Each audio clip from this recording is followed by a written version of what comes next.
Welcome to Meet the Author, where you can join in on insightful conversations with best-selling and award-winning indie published authors.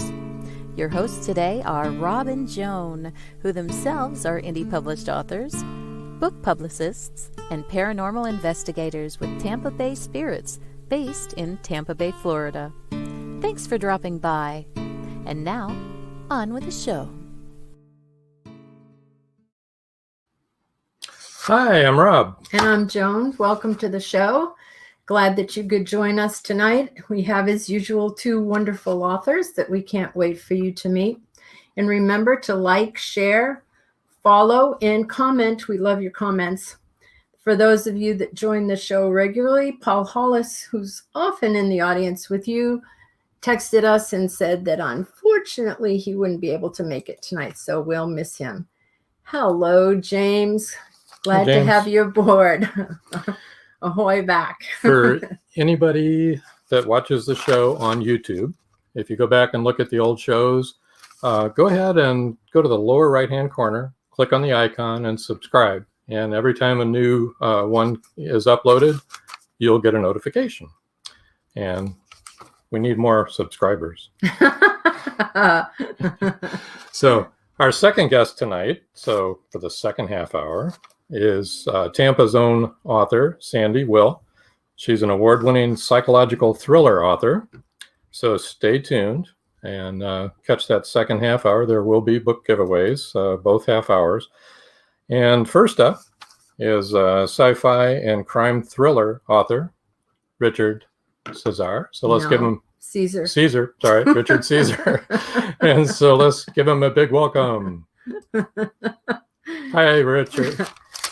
Hi, Rob, Joan. Can you believe he mispronounced your name? After all that practice. After all that practice. Oh, see, wow. The thing is, people, we've called him in our heads for years now. 8 years or something? Richard CEZAR. Of course, his name is not CEZAR, it's Caesar. So I've been called a lot worse, believe me. Hello, Trish. Welcome to the show. I'm glad you could make it. Yeah, that's embarrassing to say the least. But anyway. So, Mr. CEZAR, how did you get started with writing? How did you get interested in it? Oh, okay. It really wasn't. It wasn't a venture into writing novels. It was more kind of a thoughtful recollections that I was having and journaling about my past. And I wanted to document it because I felt like if I didn't, it would somehow get lost.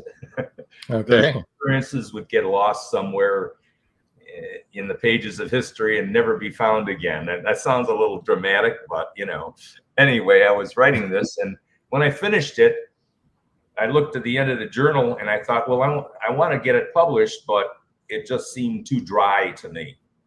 So what I did is I looked at it from a different point of view, from an autobiography to a semi-autobiography, which gave me the license to lie, basically. Instead of a license to kill, right? Yeah, yes. So I threaded a kind of a plot through it that was an imaginary plot to try and pull things together. And when I finished it, that was the first book, which you probably, maybe you're not even aware of, called MP. And that's out of print now. Right. Then as I had the cover made for that book, the people who were making the cover were entering a venture into the publishing business. And I got in a conversation with the owner of that business called Expert Subjects. Is this the one? No, it was before that. Oh. It was just called MP with a you go just to MP. yes, Okay. just MP with a helmet liner on the cover. So Okay. like I say, it's not available anymore through Amazon. Okay. So when this person came along that had done my cover, both covers, all my covers actually, he offered to publish. He was getting into the publishing business and he wanted to publish my book. So he had his editor look at my book and changed it enough such that substantially it could carry a different title. There's certain parameters that are necessary for it to carry a different title. So with Okay. his editor, I rewrote it and released an American MP. And, it was sort of one of these things that at the end of it, when I looked at the end of the book, I thought, this isn't half bad. But that's all I said. That's this one. An Yes. American MP in Korea, right? Yes. Yes. Okay. So that was your first one. And yeah. That's the one. That's the first one I remember. yeah, me too. Yep. Me too. If you go to Amazon, they'll show the other one, but they'll show it's not available. No longer available. Okay. That's Okay. cool. Cool. I was wondering too, then you went into a lot different. This is very different. Yes. The first one, like I said, was semi-autobiographical. This is science fiction. And it had to do with my concerns over the direction that people were taking in the world with regards to climate, those kinds of issues, where we were headed as a species, if you will, and it was kind of a slam bam story of where we could end up if we didn't watch ourselves. Oh, that's really interesting, because I was going to ask you, where do you get your ideas from? But you've already answered that for both of those books. So that's very cool. Hi, Tom. Hi, Tom. He's And saying hi, hello T-Roy. to you too, Richard. Yes. Oh, hi, Tom. Yeah. T. Roy said hello. Trish said hello. James said hello. My glasses on. There you go. There you go. I might be able to see with them. There you Yeah. go. Well, that's really interesting. So that's what got you started down that road. Yes, and I didn't intentionally begin writing, but once I started writing, I couldn't stop. Let's put it that way. I fell in love with it. Yeah. Kind of an addiction, right? Yes, absolutely. Absolutely. In the Robes of God, can you give us a little, I know you already talked a little bit about it. Can you kind of give us a synopsis, a short synopsis about it? It's from a single protagonist point of view, who has friends that have developed a computer that is a nano computer, if you will, not just ones or twos or zeros or ones rather, but can be zeros and ones or zeros, ones and threes and all at the same time. There is a nano computer, I think, that Google has now in its infancy still, but they use this to analyze and find out that there is a force under tow to how can I put it? Put the world in a situation that can be taken over by other forces. Ooh, okay. That sounds pretty cool. I hope it's not reality. Well, I know. We're in a situation that kind of scares a lot of people because we don't know where we're going, but we never know where we're going, Well, that's true. I often don't know where I'm going. That's so true. That's true. That's very true. Someday I'll tell a funny story about a book that I'm writing about that. This was your second one, apart from Destiny? Yes, and that is the second in the series of Robes of God. Yep. And that more or less shows where things end up, can end up. Could end up, yep. Yes. And then there's this premeditated justice, which I'd like to mention at this time will be the book giveaway tonight. Yes. So you want to tell us a little bit about that? Yeah. Hi, Joe. I'd like to say all these books. Hi, Joe. Hi, Joe. I'd like to say with all these books, I have some sort of spiritual, something spiritual touch me, but in actuality, it's something that occurs to me about the world or something around me. And I start with the end of the book, the point I want to make. Oh, that's so interesting. And then I find an avenue to get there through the book. And I just follow the characters along that path and write down what they say, as it's been said by others. Oh yeah, yeah. We were talking about that actually on the last show about how some of us don't know the end of the book when we start writing a book, Right. and Right. some people have to know the end of the book and then they start writing the book, and we don't know the end of the book. It's kind of like the characters take us there, but I think all of the authors we've had on say the characters do what the characters are going to do. Right. And you just said you found that to be true too, even though you know what the end of the book is going to be. Many They times, bring you there the way they want to go. Many times I'm surprised at what they say. Right? Yeah, right. I know. It's like when your computer's closed, they're in there they're in there thinking and talking. Okay, we're going to go this way. I don't care what he says. They're rattling around. Yes. Yeah, yeah. Or you get stuck because you're trying to make them do stuff they don't want to do. Exactly. In a believable manner, you know? It's hard. Oh, right. Sometimes it's hard to make fiction believable. And in my second book, that was a couple of I had a lot of great reviews, and I think there were 2 negative reviews, but it seemed like one knew the other one because it was almost identical. There you go. Maybe the other one was the one, Who just knows? Who knows? commenting under 2 different names. That's Anyway. right. As a matter of fact, I didn't want to get into that but I proved that through Goodreads. You know, that was I figured. Yeah. So in any case, they said it was unbelievable, and I thought, you know, what do you mean unbelievable? They said it's a good story.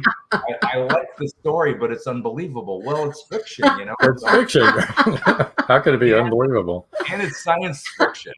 So, you know, some of the comment was, I thought that, you know, it was unbelievable. And I'll give away a little bit at the beginning. For a young woman in her basement to have been able to develop this powerful computer. Somebody made that comment, you know. And I found it fascinating that they used woman. You know, why would it be a young woman is incapable as opposed to anyone who's a young in person? their basement? Right. Well, I remember 2 young men that started something in the garage, and it's called Microsoft. Exactly. But they made it specific to like how A could woman do this? Right. Like to, you know, But it would be more believable if it was a young man. In other words, they were inferring. Sure. Well, you know, we like to be barefoot pregnant and at home all the time. So Joe Congle commented here, totally agree. The characters run the show. You can't force them to go in a direction if they don't want to go there. That's right, Joe. Joe's going to be on in a future show. Thank you, Joe. Well, we're kind of stopped here on a little thing here. Let's announce the book giveaway. Okay. The first 5 people to email Richard_CEZAR, CEZAR @ATNT.net will win an ebook copy of Premeditated Justice. Okay, just one correction. It's not AT&T like the phone company. It's ATT. just ATT.net. Well, okay. For those of you who are listening and can't see. And that will be Premeditated Justice. Yep. And that's that book right there is the one that you're going to get. And good, while we're talking about all this, wait a minute, we got another comment here. Trish says, I've heard that criticism of Veronica Mars. A little teen girl couldn't be a detective. Yeah, well, I better, you know, I better not get into that. The little teen part, okay?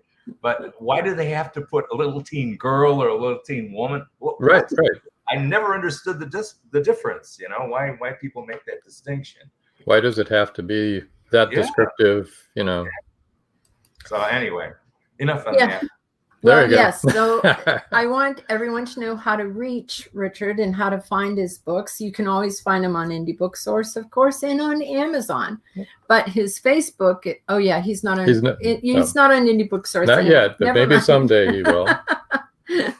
Hint, hint. Facebook, his Facebook, r.CEZAR, CEZAR. Oh, this is so hard for me, Richard, seriously. Twitter at Richard_CEZAR. And that's RICHARD_CEZAR. And the reason it's hard is because in my head, I've been calling him CEZAR for the last 8 years or so. Instagram, Richard.Caesar. Email, Richard_Caesar@att.net. And that's where you can email to get your free books. There you go. Do it now. Yeah, get typing. Incidentally, Okay. you mentioned premeditated justice so kindly. Yes. This book is written from the point of view of a young woman. So I had to try and think like a woman. So the protagonist in this book is a woman, a female psychologist, prison psychologist. So Yeah, the cover is awesome. I like that. Yeah. Did Thank you you. design that yourself? no, it's the same people that I told you about. Okay. Designed my first cover. They designed all my covers with.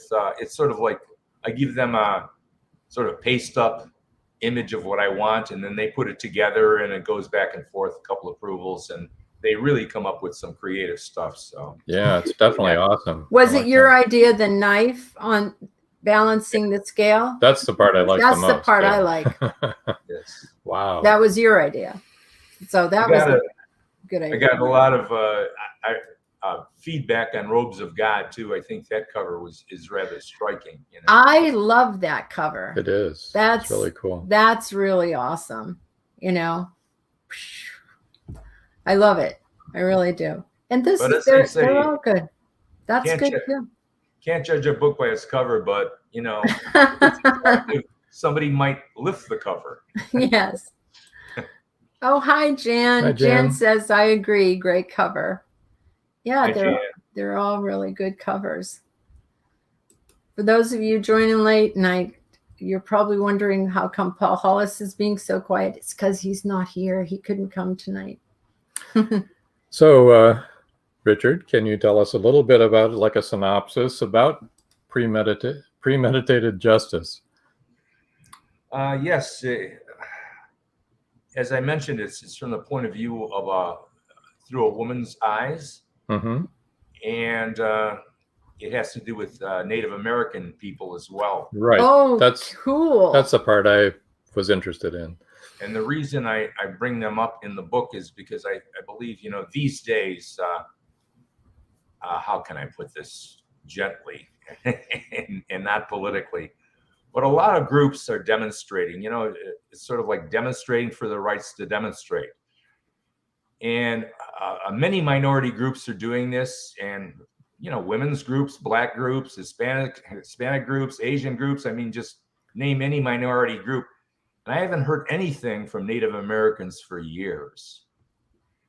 And it seems to me like they have been the ones that have been almost the most put upon. You know, their land has been taken away from them and given back, and when I say given back to them, in small parcels. So I kind of felt for them, and I thought I wanted to give them a little bit of a voice in this book.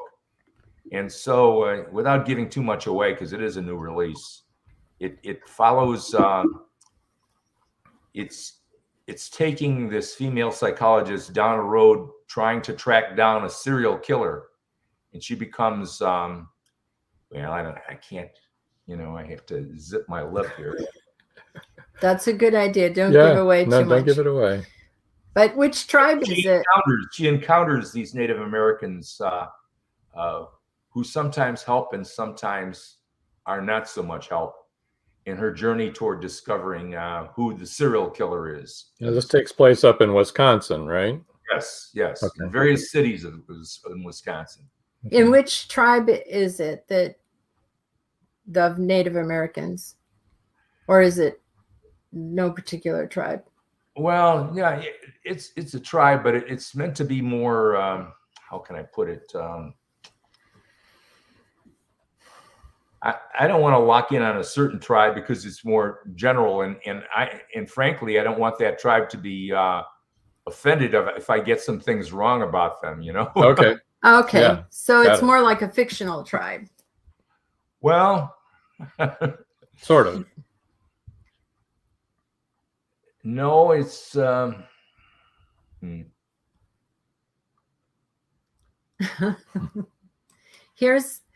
what Trish Pukin said. I watch and read a lot of true crime, and Native Americans and First Nation cases need so much attention. Just Google The Highway of Tears. I'm glad you wrote about this. Yep, we took our some of our children on the Trail of Tears. The Trail of Tears and ended up in OKC, and so it's a cause that's near and dear to us. George Dismuke says, "Uh-oh, I'm late, but I'm here. Just got to the house." Hi, George. Hi, George. Welcome. Glad to see you. Yeah, it's I'm glad you are bringing this to light. It's a good thing, and there's a lot to be said for that. You know, it's sad. It's really sad. Indeed. Especially now with COVID, they're really struggling. There is another kind of a buried, well, it's not so buried. It has to do with whether we inherit certain traits or whether it's environment that affects us. Basically, not just to be serial killers, but our actions in our life. So that's in this book too. Yeah, Trish was pointing out that the Trail of Tears is different from the Highway of Tears, which I didn't mean that they were the same. I just said that we took our kids on the Trail of Tears. The Highway of Tears is in Canada and a bit of the US, but yeah, it's all hard. It's all difficult. So that's your new book anyway, and it sounds really good, and we don't want to give too much away. Premeditated Justice. I don't mean to be so mysterious about the name of this tribe, but I just don't want people going back and researching this particular tribe and thinking it's about them. It's about Native Americans in general. You know, in the book, I identify it. You know, I go into detail, but that's not what the book is about. It's about the Native Americans in general. You know, you can be as cryptic as you want to be. you wrote the story. It's your prerogative. Going to be. And it doesn't bother me at all. No. I'm sure it doesn't bother the audience either. Oh my goodness, time is passing quickly, isn't it? Sure is. You have anything new coming up that you're working on yet? I've got a few ideas I'm tossing around, but just had a little bit of an issue in my family. My daughter came down with COVID, and but she's just very small symptoms, slight symptoms, and she's overcome those symptoms in the first couple of days, and she's finishing the quarantine. So it looks like she's going to come out the other side okay. So I'm glad for that. That's good news, yeah. One of our daughters also got it. She's vaccinated, and she got it, and her 12-year-old son got it. But they're both, well, he's fine now, but she's still trying to get over it. You know, it's not a fun thing. If I can just jump in here about this idea about environment or inheritance of traits, because this book has a lot to do with that. Nature or nurture. When I was a lot younger and was unhappy, I was seeing a psychologist, a woman psychologist, and we were talking about this, you know, and she said, "Well, George, you know, Richard, when you were young."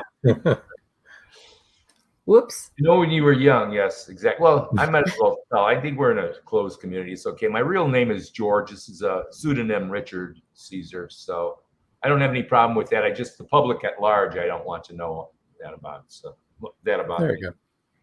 So in any case, she said, "George, you know, when you were a kid, there are certain things your parents did that you didn't like, and you said, 'Boy, I'll never do that when I raise my children.'" Yeah. Say that to yourself when you're a kid. Yeah. And there are certain things they did and say, when I have children, I'm gonna treat my children that way too. You pick out the good things and bad things, and they stand out in your memory as an adult. And then she said this. She said, "All the rest of it, George, you become." Everything else you become because you feel that is normal. Yep. And it doesn't stick in your mind at all. This started out with an idea of a woman, happened to be a woman, pulling Kleenexes out of her robe when she had a cold. She said, "Hey, my mother used to do this. I don't know why I do this." My mother did that. My mother did that. I have not done that. So you hated it and you resisted it, right? I resisted it. But my sister, my late sister, she's passed away but anyway, I remember when our children were little, and she came to visit and stay with us for a couple of weeks. And she said, "I hope your mother is giving you a fudgicle every day, because when we were growing up, every time the ice cream truck came, your mother wanted a fudgicle." And of course, our parents wouldn't buy her one every day. And she used to pitch a fit and say, "When I grow up, my children will have a fudgicle every day." And she told my kids that. I couldn't believe it. They were all like, "We want our fudgicles." So oh my gosh. Oh my goodness. My mom did all kinds of crazy things. This is our son, Sean. He's talking about me. Thanks, Sean. Sean, do you do all those crazy things now? Sean, did you hear Richard? He wants to know if you do all those kind of crazy things now. I think he does those and more. And I never pulled Kleenex out of my robe, did I? In the book, it's much more serious than that. It has to do with love you too. In the book, it has to do with serial killing people. Does that seem normal to one? Over cereal. Wow. Over cereal, right? Oh, no. You meant a serial killer. Okay. Yes. Oh, boy. I love your crazy things too, Sean. Like your avatar, for example. Yeah. Oh, my gosh. Well, we're about time to do our commercial thing here. Yeah. And I hope everybody had a chance to get in there to try to get a copy of to win an ebook. Hey, Sean, you can get an ebook of Premeditated Justice. Can you run by that what that is again? Put that back up. Yep. All right. Here. Book giveaway. The first 5 people to email Richard_CEZAR at att.net will win an ebook copy of Premeditated Justice. So go ahead. It's free. It's fun. And from the book trailer, I might add, it looks fabulous. So, and the book trailer is really good too. Sorry, we couldn't technologically get that arranged for you Americans in today, but I wish I'd been better at promoting it. Well, if I had, so I do that a lot. Trish says it's hard to know what makes a serial killer, though. It is. Yeah, nature or nurture, right? The old it's hard to know what goes conundrum. On. There's a million stories in the Naked City. That's what they say. Yeah, I know there's a woman that I'm aware of who wrote a book about All in the Family, about a family of killers, 3 or 4 generations of killers. So it doesn't mean that, you feel that's necessarily normal, but you've grown up around it. Yeah, it's a hard one to figure out, isn't it? Yeah, it sure is. Okay, well, we're going to go ahead and take our break for a few commercials. When we come back, Sandy will be joining us. Stay tuned, folks. And so sit tight. There'll be another book giveaway in the next half hour. Yes. We'll be right back. At Indie Booksource, you can shop by genre or by author, and you will be buying direct from the author's main purchase link. We offer hundreds of titles in formats that include ebooks, paperback, hardbound, and audiobook. Support an indie author. Visit indiebooksource.com today. Oh, yeah. Life just got sweeter now that WLFE DB has merchandise. Show your support by purchasing your t-shirts for WLFE, Paratalk Radio, Inside the Drag Closet, and more. But it doesn't stop there. t-shirts, coffee mugs, tanks, buttons, cloth bags, and more. Go to WLFE-DB.com. On the top bar, click on the merchandise tab and bam, there you go. You got merch. Support the shows. WLFE-DB.com.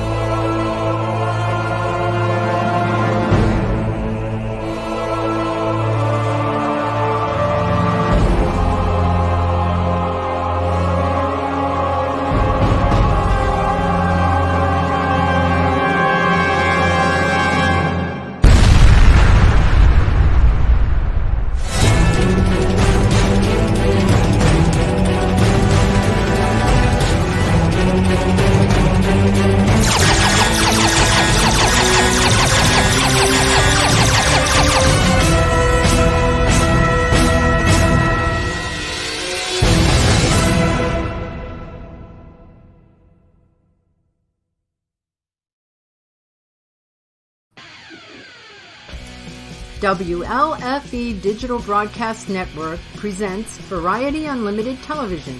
Watch shows like Meet the Author Podcast, The Bipolar DM, Just Cindy, Card Pulls and Coffee, Unfiltered Talk with Bryce, and more. That's right, our shows are your shows on WLFE Digital Broadcast Network. And now, back to the show.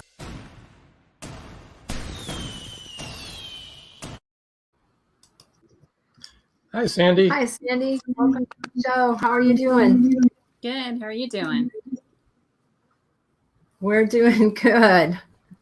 Can you hear me okay? Well, that was quite a... Yes, we can Yes. hear you just fine. Okay. Can you hear us? Yes. Uh-huh. Okay, good. That's a good thing. So, That's a good thing. Sandy, tell us a little bit about how you got involved in writing, what motivated you, etc. Well, actually, I wrote my very first short story when I was, I think, in 5th grade. It was about a piece of paper that got tied up in this garbage truck, and it wasn't supposed to be there. And so it finally found its way home without getting torn. I remember that one as a kid. That's really cute. I like that. It's quite a mystery. It'd be a good kid's book. Seriously, Yeah. that's awesome. And when I was a teenager, I started to write a haunted mansion book that keeps, its occupants prisoner. But I really didn't think of myself as a writer at all until later in life. I was a technical writer for my scientific and my career, but never thought about fiction until I was probably in my 40s. And I had read a book and I didn't like the way it ended. So, and I thought, that's pretty pompous of me. I've never written a book. Who am I to say? Hi, Joan, I see you there. And so I thought, well, I'm going to go ahead and write a book. So I did. And it was actually a time travel. I have not released that book. In time, you will. It needs to be rewritten, and it needs to be written darker too, because that's what I write now. But yeah, I tried it and I ended up really liking it a lot, and then just kind of fell into it. George just said, so sorry to be late. I've been as busy today as a one-armed man sorting wildcats in a burning hayloft. That's would be very busy. That is George. awfully busy. You deserve to rest, George. Oh, my goodness. I know. Anyway, why did you decide to go dark? What motivated that? Well, after I wrote the time travel, I wanted to see if I could write dark. It was important to me that if I did write dark, that I could snap myself right back out of it. I didn't want it to linger after I'm writing. But I had watched horror flicks and psychological thrillers since I was probably, before my mom knew I did, maybe 9 years old or so. Wow. Yeah, pretty young. I don't know. I like that feeling of being scared. And I remember when I was younger, and this is going to age me, but I remember I had a TV and it had the static, and then it flickered. I watched Carrie by Stephen King during, all through those flickers. I was that determined to watch it. There you go. That was a good one. It was. That was scary. Yeah. And I still remember my mother did not coming up. watch that. But no, I just always really liked movies, and I also levitated towards reading material that was also dark. And You levitated? No, she didn't mean. Oh. You meant. Oh my goodness. Gravitated. Okay. Or maybe you did. Maybe you did levitate. Anyway, you gravitated towards that. We knew what you gravitated. No worries. I Sorry talked about a lot that. about levitation as well. And I was thinking about Carrie too. I think didn't she levitate a little bit? I don't know.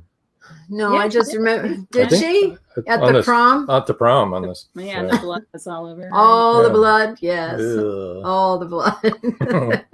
That's what we all remember about Carrie. Oh, so much blood here. So yeah, you can see that this is a little dark. The caging at Deadwater How can you Manor. tell? I don't know. Yes, that's Interesting story behind that. Would Yeah? you like to tell us about that? yeah, sure. The story behind the story? So so I was looking for material to write a dark book, and I was having a hard time coming up with what I wanted to write about. So my dad, he used to work at psychiatric hospitals in New York and Florida. So I kind of, talked with him about his experiences there. I remember he used to come home really upset when I was 16, about work, but he never really talked about it. So anyway, I was like picking his brain and found out, that he found 2 human cages in the attic of a psychiatric hospital. And there was also a chain hanging from the rafter with handcuffs at the end of them. And Wow. I just got thinking, wow, could you imagine being stuck in one of those cages? And they were you could stand in them. There was the size of a twin mattress.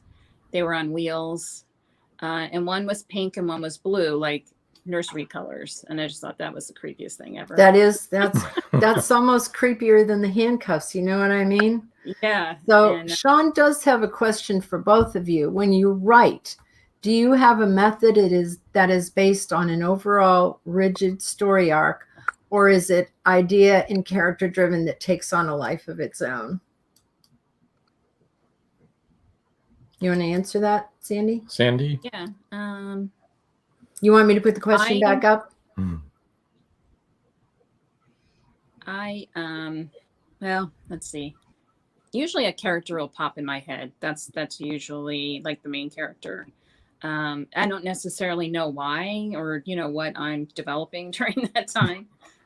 For instance, with my next book, The Takings, the character showed up and I could see the back of him, like a shoulder, like his shoulders from behind, and a chain.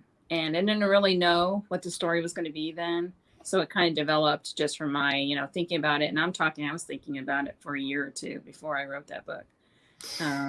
So you don't write from an outline. I do though. You do though. Okay. Yeah, so you use both. You use an outline and then your characters flesh it out. Well, usually characters first, and then as I'm thinking about it, I'm outlining it in my head, and then I'll start with a real true story arc and character arc. I'll start writing it down from there. So, Okay. I use Scrivener, and so there's an area in there for character information and things like that. So that's pretty much what I do now. But in the beginning, like with Deadwater Manor, I just did it all natural. Yeah, just wrote it. Wrote it, let the character take me. So I've kind of done it both ways. Yeah.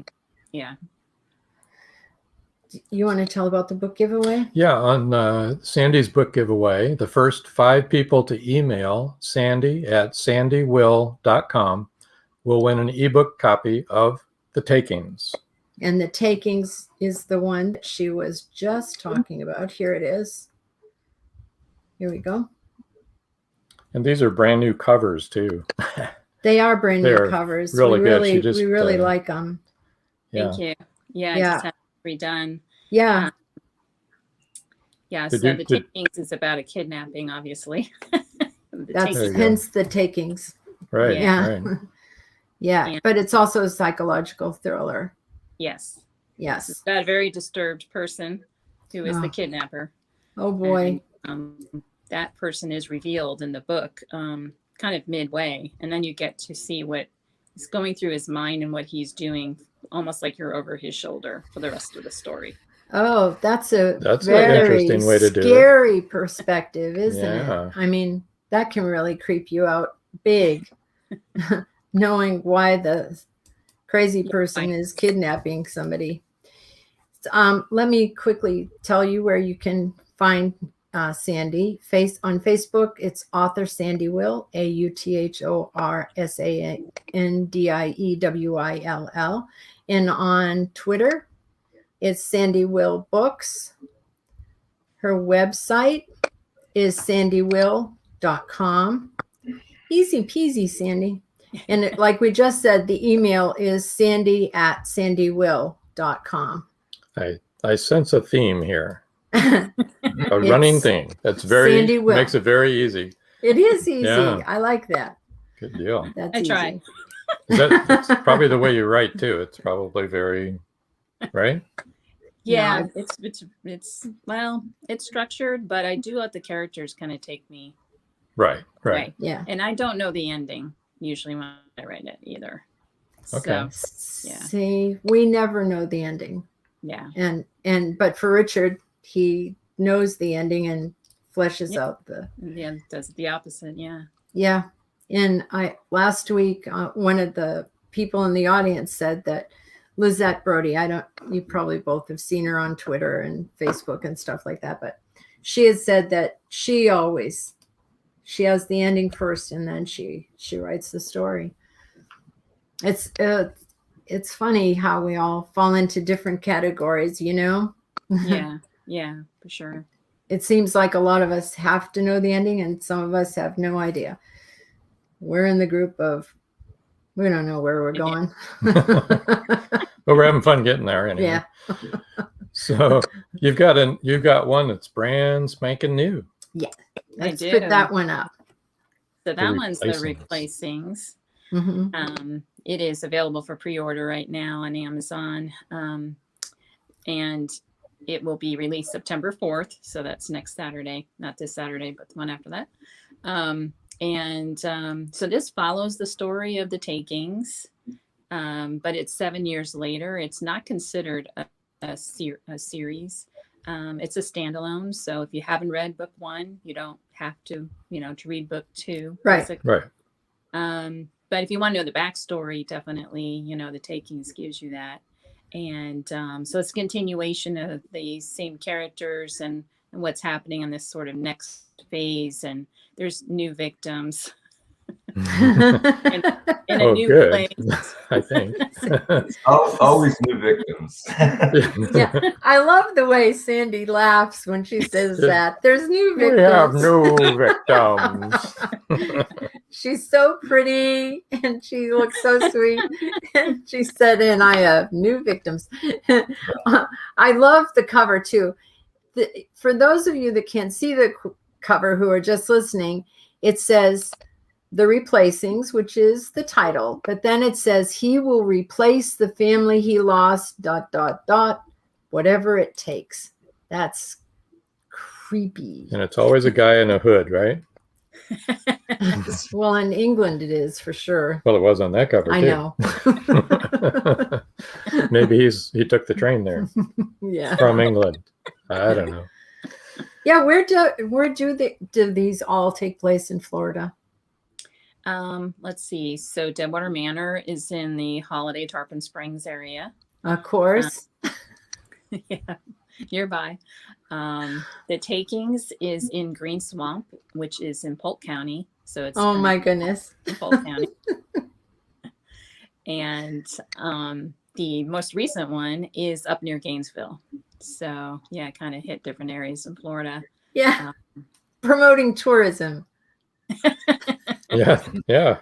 I don't know. I might be chasing them away though. Well, we have been growing too fast, so maybe we should chase away a few. Make Maybe. the next one in Tampa, Yeah. will ya? Joan says, love the cover. We love the cover too, Joan. It's awesome, isn't it? That's right. Yeah, I have a graphic artist that's just fantastic. And yeah, I've been super happy with the redos. So yeah. No, seriously, you can tell by looking at your covers that you're going to read a dark story.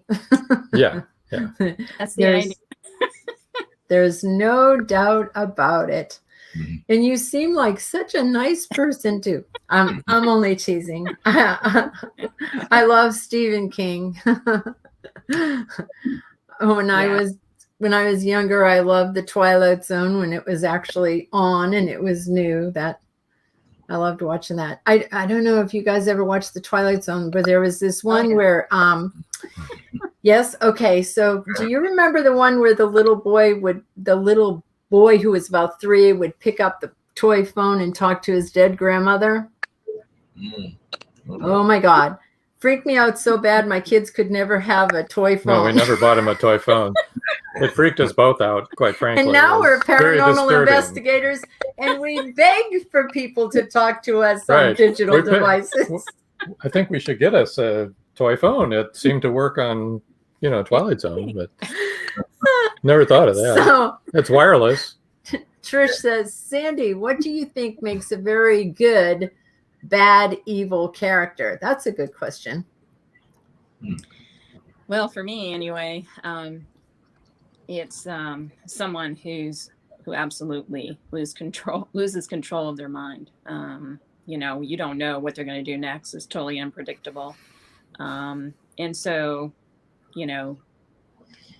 it's things that touch things that might bother you. So in other words, with the Takings, for instance, I'm touching into a parent's fear of having their child stolen, right? So, it's somebody who is, really getting to the core of fear for someone, to me anyway. And that's what I try to capture with it. That's a real fear. I mean, that's... George has this to say about Tarpon Springs. Thank you, George. Another great tourist thing. I know Tarpon Springs very well. Used to live there as well as Silver Springs. Greeks and freaks. And yeah, well... Come on, tourists. Yeah, come on down. You're welcome. And James said, I know that episode. Right. It's a creepy one, right, James? It's so scary. Oh my gosh. But yeah, that does, I mean, you're not just whistling Dixie. That does touch on the fear of every parent, is that to have your child abducted, or any child abducted, and abused. The other thing with the Takings is that main character is struggling with a loss of his own. So the reader has a struggle between feeling sorry for the victim as well as the kidnapper. So I try to pull that in there where I want the reader to kind of feel sorry for the abductor as well. So because there is a big backstory. So I try to play with the mind of the reader that way, of that struggle there. So well, you have to humanize the evil guy anyway, right? I mean, it can't just be a monster, right? I mean, I don't think anyone's all good or all bad anyhow. Yeah, and in the Takings, there's more like Stockholm syndrome and things like that happening to the kidnapped victim, and his struggle with that abductor-abductee relationship, and and the empathy that goes along with that for the victim sometimes, not always, but sometimes. And so there's a big struggle there with that character on, can I leave? If I have the opportunity, can I leave? Because this character is used to taking care of the abductor. So So I tapped into that part as well. Well, we all saw that played out on the press with Patty Hearst, right? Yeah. She wouldn't leave. Yeah. Let's see. Trish says, when you read enough true crime, you realize a few out there are just plain evil. Rare, but they exist. Oh, I'm sure they do. Yeah. Yes. For sure. There are some really evil people. Yeah. I'm not one of them. No. Oh, this is a great question. George says, Sandy, do any of your stories have a happy ending? Yes. That is good One. news. And I'm not telling you which one. Oh, you'll have to read them to find out which one has a happy ending. And there's the... There you go. Sandy really is sweet. After reading her books, I think I should sleep with one eye open. Ha ha. I know. Might be a good idea. I know he looks at me like, do I know you?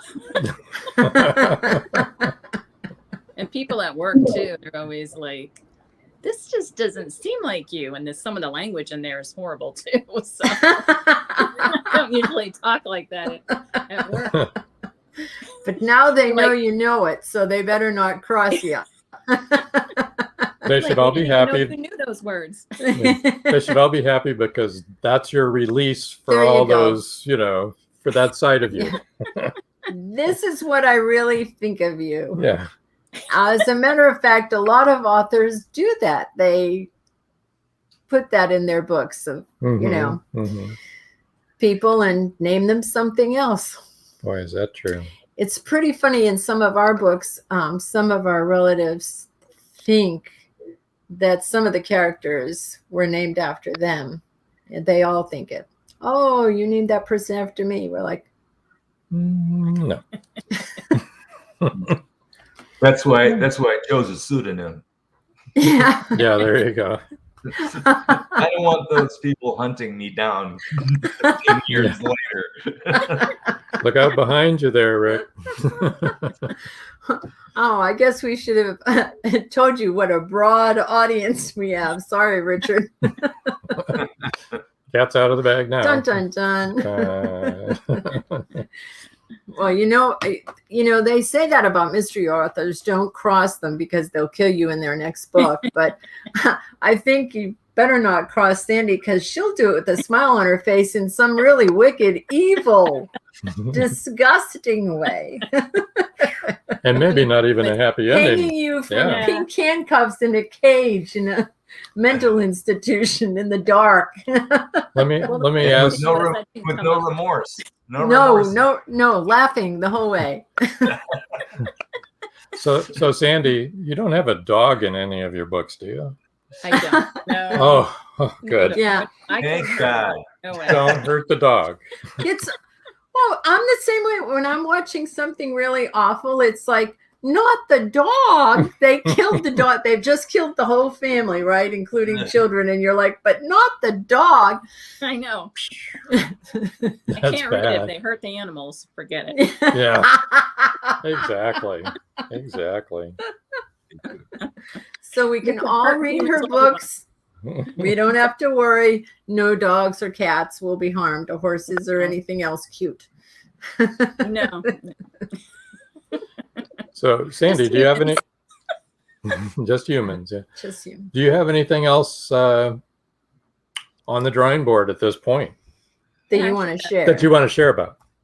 Yeah, sure. Actually, I started to write my time travel over again because, of course, it has to be dark. It's not dark. It's kind of an adventure one right now. So I'm rewriting it with a psychological thriller part to it. So some kind of psycho in there with time travel. But it's about a girl from today who meets a guy from 1849 Ireland, and they're going through the Great Irish Famine. And I just, really found that history fascinating. We've visited Ireland. I saw a lot of the famine sites and things like that. And so I want to tap into the history of that while doing the whole twisted story thing too. But now I have to fit in that genre, So so I'm starting to rewrite it. And yeah, looking forward to seeing where this goes now, because like I said, I already wrote it, but it's kind of going to be similar, but not. So we'll see where I end up with it. Sometimes that's hard to weave it together when it's already something that's on its own, right? Yeah, I'm finding that now. To put the pieces together so they make sense as you go forward is plus the characters may not want to go there. exactly. Yeah. Well, I'm You starting. may not believe in time travel. Oh yeah, she said she's starting from scratch, really. Yeah. So, but there is going to be romance in this book too, with the two main characters. I think it'll end up YA, young adult. My first one, by the way, is young adult. It's upper young adult because it's kind of rough. But the takings and replacings are adult. So, but this one may end up young adult. We'll see.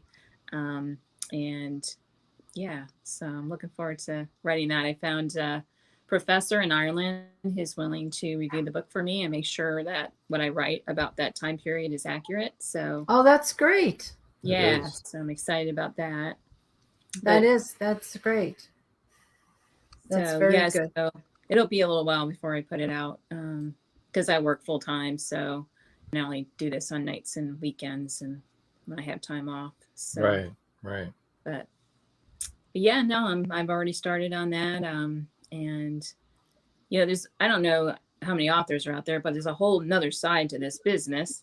There's a lot of authors out there right now. Mm-hmm. Yeah, the marketing and the accounting and the publishing part of it. So all that takes time, but luckily I've hired someone to do that for me this time around, so I can get right back to writing again. So I'm hoping. Yeah, it all takes time, doesn't it? Yeah, well, sure does. I'm still into shameless promotion, self-promotion. There you go. I thought maybe this would be a good chance for you, Richard, to answer Sean's question from earlier. When you write, do you have a method is based on an overall rigid story arc, or is it idea and character driven that takes on a life of its own? As I mentioned, I know the end of the book, and I do create a structure at that point, an outline. Okay. But I have the characters loosely developed at the beginning of the book, just identified with certain traits.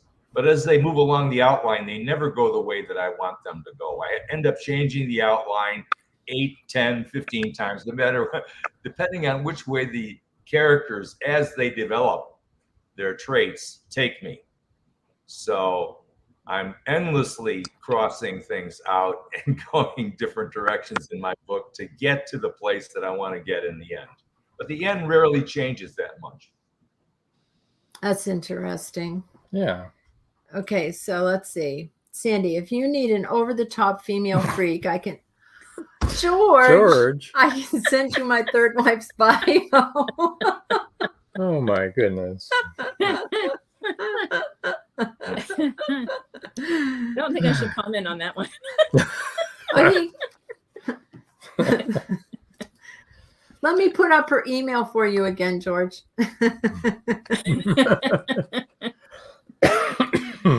Here we go. Oh, let's see. You can get her on Twitter at Sandy Will Books, or you can just email her at sandy@sandywill.com. He's funny. All right. Or was she the fourth? He can't remember which one. By the way, George, I'm reading your book, Siren Song, right now. And I don't want to give too much of the book away, but I'm at the part where they're in the blue hole. They're diving now. It's a good book. It's going to be a movie. I can't wait to see the movie. It'll be great. You had something to say? I got lots of stuff to say, but do you have anything to say to each other? Right.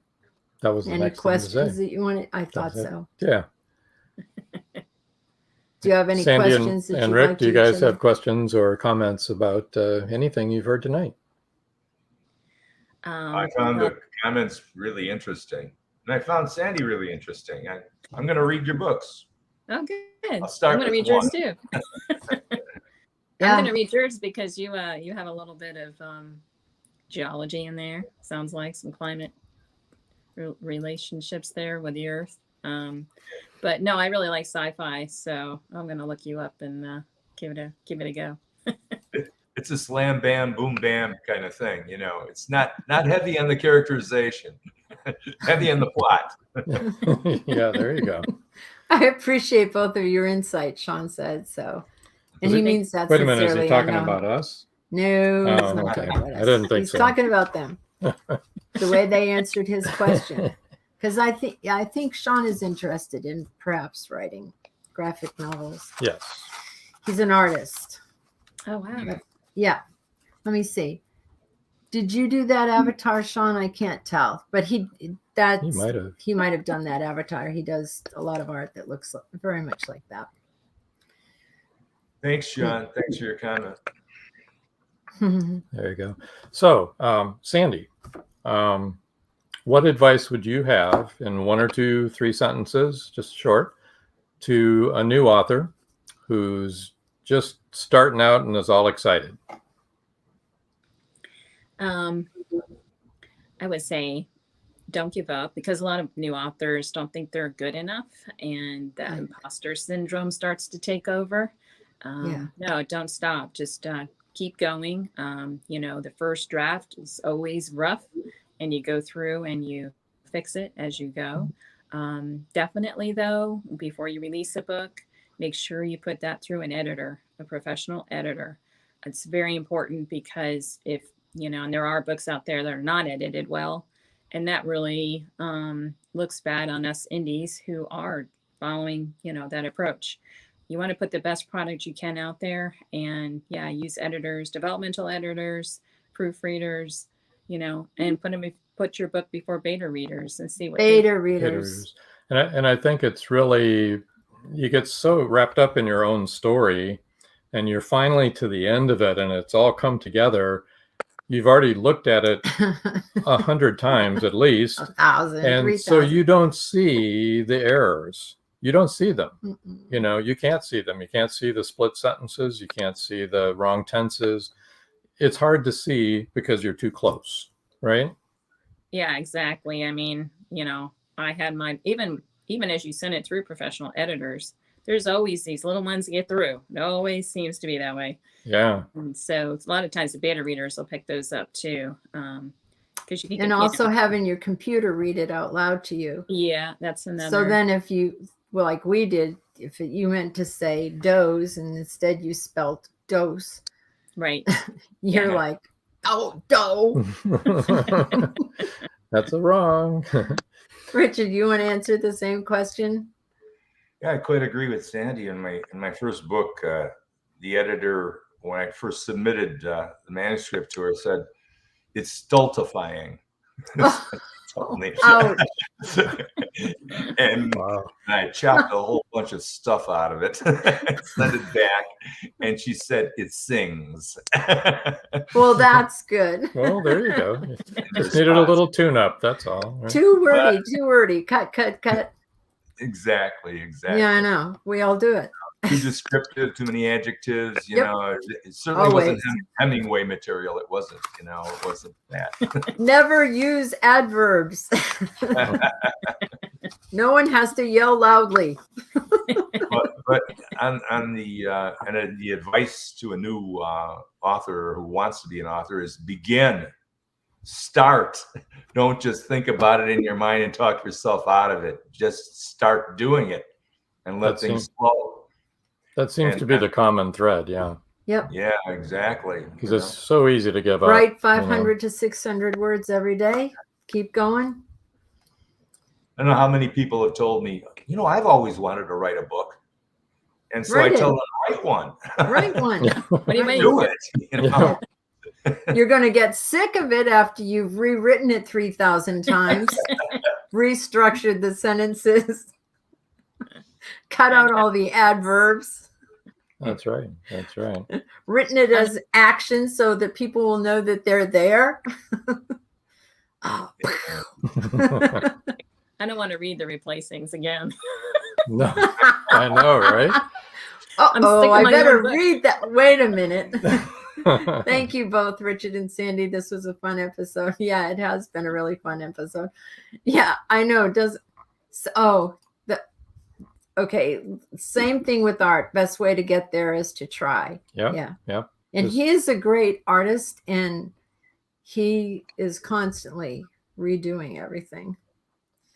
Let's see. Joe says, interesting show as always. Robin, Joan, thank you. Rich and Sandy, thank you. Joe. Thank My you, Joe. pleasure. And Joan says, great advice. Thank you. Thanks, I'm Joe. used to doing this because of Zoom, you know. Yeah.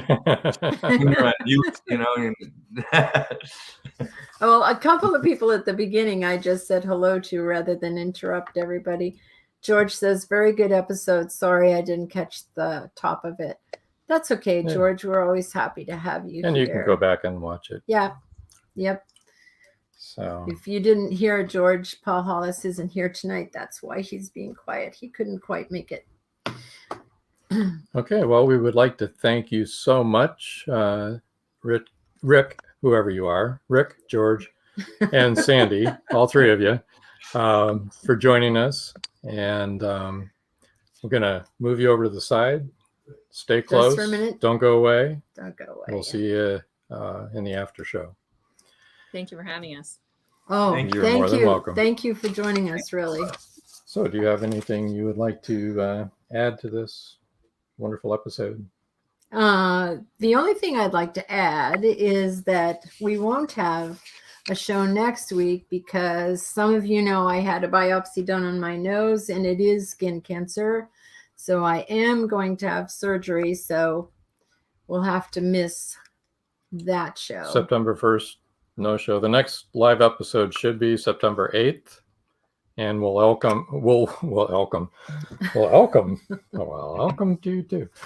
We'll welcome the author of the Rasman Files, mystery writer Joe Congle. He's Hi, Joe. watching tonight. He'll be on September 8th. Also, we'll have mystery crime author Christina Weaver. In the meantime, you can watch all the episodes you missed on our YouTube channel. Indie Book Source is our YouTube channel. And like I said, while you're there, subscribe. And if you'd prefer to listen, just go to indiebooksource.com and go to the Meet the Author tab. And all the episodes are there for you to listen to. And don't forget, after our show is inside the drag closet on this channel. Right. So, I guess until next time. That's all, folks. See you next week. Nope. The week after next. On the 8th. Thank you for joining us here on Meet the Author. Make sure you stay up to date with our show by clicking like, follow, and share. And you can find us on Spotify, iTunes, and more. See you next time on WLFE-DB.com.